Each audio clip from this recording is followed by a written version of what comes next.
Thank you for joining Stainless Cable and Railing in our step-by-step installation video.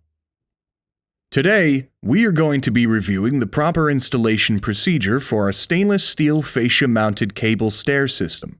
For additional information on how our system goes together, please visit our website at stainlesscablerailing.com. The following is a list of components that will be delivered for this railing package.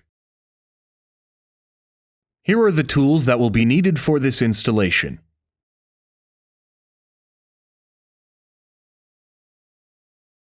Pull layout and mark your fascia bracket locations.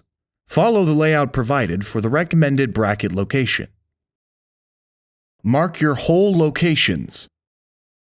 Confirm the brackets are plumb and level. This will help ensure your posts are in line, making for an easier installation. Drill a 1/4-inch pilot hole for each lag bolt. Install the post holder bracket onto the fascia bracket using 2 flat cap screws. Using an Allen wrench, tighten the screws snugly to the fascia bracket. Keep in mind there are 2 different sizes of this bracket, one for your terminal posts and one for your intermediate posts. Verify that the brackets are being installed plumb and level. Use composite shims if needed to accommodate this. Insert your posts into the fascia brackets, making sure to align pre-drilled holes in the correct orientation.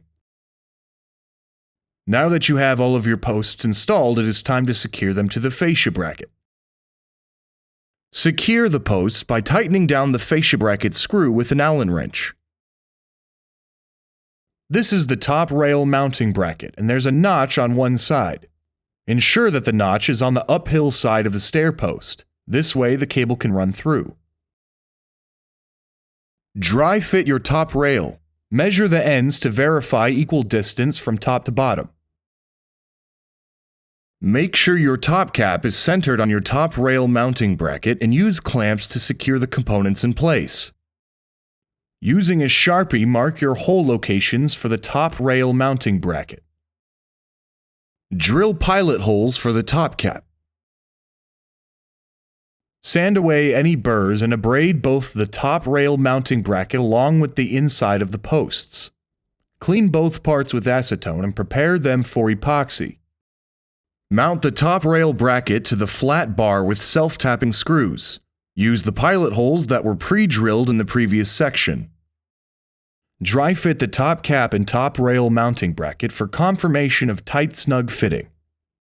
Apply a generous bead of epoxy around the entire top railing mounting bracket or on the inside of the post.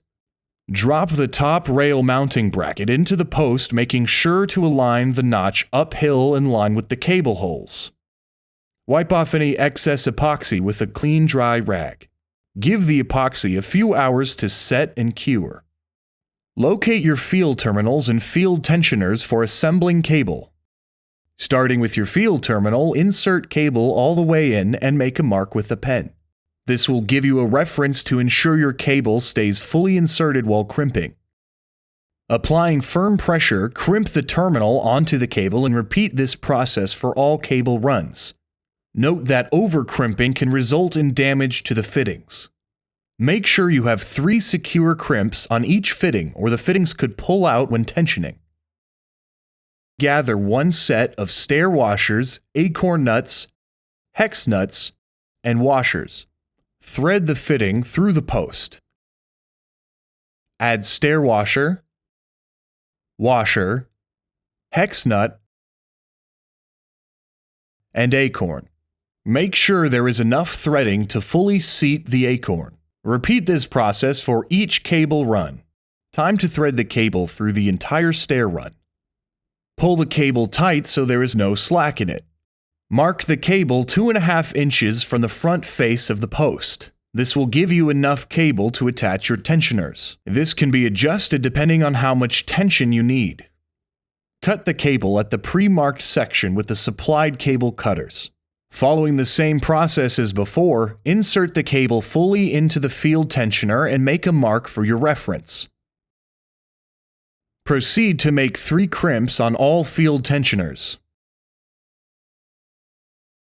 Feed the field tensioner through the bottom post and be sure you have pulled all slack through. In the same order, attach your stair washers, flat washers, and hex nuts.